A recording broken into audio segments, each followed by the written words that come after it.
علیکم ورحمۃ اللہ وبرکاتہ۔ آج ہم بدلتی زندگی حصہ 2 اس سبق کے بارے میں مزید معلومات حاصل کریں گے۔ پچھلے سبق میں ہم نے بدلتی زندگی حصہ 1 اس سبق میں ہم نے مختلف ہماری زندگیوں میں کس طرح کی تبدیلیاں آ رہی ہیں اور زندگی کے مختلف شعبوں میں کس طرح تبدیلیاں ہیں اس بارے میں جانا۔ اس سبق میں ہم زبان، کھیل، ڈرامہ، فلم، اخبارات اور ٹیلی ویژن کے شعبوں میں ہونے والی تبدیلیوں کے متعلق معلومات حاصل کریں گے۔ چلیے اب دیکھتے ہیں زبان۔ بھارت میں ہندی، اردو، آسامی، بنگالی، گجراتی، کنڑ، ملیالم، مراٹھی، اڑیا، پنجابی، کشمیری، سنسکرت، تامل، تیلگو، کوکنی، منی پوری، نیپالی اور سندھی زبانیں اہم ہیں۔ ان زبانوں کی بولیاں بھی موجود ہیں، لیکن ان کی تعداد اب کم ہوتی جا رہی ہے۔ اگر وقت پر ان کی حفاظت نہ کی گئی تو ایک اہم ورثہ ختم ہونے کا اندیشہ ہے۔ اس کے باوجود ہندی فلم انڈسٹری کے ذریعے ہر جگہ پہنچنے والی ہندی اردو نے لسانی اعتبار سے ملک کو جوڑنے کا کام کیا ہے۔ دیکھیے، یہ بھارت میں بولی جانے والی یہ اہم زبانیں ہیں، لیکن بھارت کی قومی زبان کیا ہے؟ ہندی۔ ان کے علاوہ ان کی بولیاں بھی موجود ہیں۔ یہاں پہ بولیاں مطلب ان میں بھی اور کچھ ٹائپس ہوتے ہیں، وہ بولیاں کہلاتی ہیں۔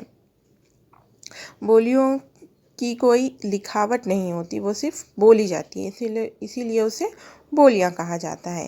اسی لیے اگر وہ بولیوں کی وقت پر حفاظت نہ کی گئی تو وہ جلد از جلد ختم ہو جائے گی اور جو ہمارا ورثہ تھا وہ ختم ہو جائے گا۔ اسی طرح سے فلم انڈسٹری کے ذریعے کس نے بھارت کو جوڑ رکھا ہے؟ ہندی زبان نے بھارت کو جوڑ رکھا ہے۔ چلیے، 1990 کے بعد شروع ہونے والی عالمکاری کے سبب بھارت میں انگریزی زبان کی اہمیت بڑھتی چلی گئی اور انگریزی روزی روٹی کی زبان بن گئی۔ ملازمت کے کئی مواقع اس زبان کی وجہ سے میسر ہونے لگے۔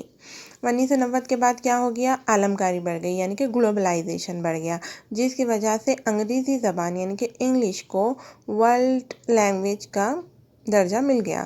اسی لیے ہر جگہ کیا بولی جاتی ہے؟ انگریزی۔ اگر آپ کسی دوسرے ملک میں چلے جاتے ہیں تو آپ کو وہاں کی اس ملک کی زبان نہیں آتی ہے تو آپ ان سے انگریزی میں بھی بات کر سکتے ہیں، کیونکہ ہر ملک کے لوگوں کو انگریزی زبان کم و بیش آتی ہی ہے۔ اور اگر آپ کو نوکری حاصل کرنا ہے تو وہاں پر بھی انگریزی زبان بہت اہم ہے۔ اسی کی وجہ سے آج کل لوگوں کو نوکریاں ملنے لگی ہیں۔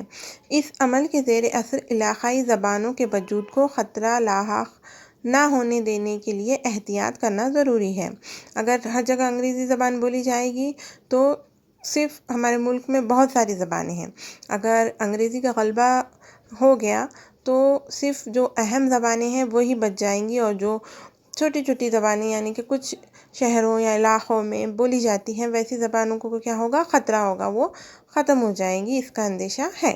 آئیے تلاش کریں مہاراشٹر میں بولی جانے والی بولیوں کی معلومات مختلف وسائل کے ذریعے تلاش کریں۔ کھیل۔ آزادی سے قبل کھیل کے شعبوں میں گنے چنے کھیلوں کا شمار ہوتا تھا۔ چند کھلاڑیوں نے اس میں تبدیلی لائی، جس کی وجہ سے کھیل اور کھلاڑی دونوں ہی مشہور ہو گئے۔ آزادی سے قبل یعنی کہ آزادی سے پہلے کھیل کیا تھے؟ بہت کم تھے، گنے چنے کھیل تھے جس کے بارے میں لوگ جانتے تھے۔ اسی طرح آگے بڑھتے بڑھتے کھلاڑیوں نے کیا کیا؟ اپنے کھیل میں تبدیلی لائی، اس میں انٹرسٹ پیدا کیا، جس کی وجہ سے کھیل اور اس سے کھیلنے والے پلیئر یعنی کہ کھلاڑی دونوں بھی مشہور ہو گئے۔ اس کی ایک مثال گیت سیٹھی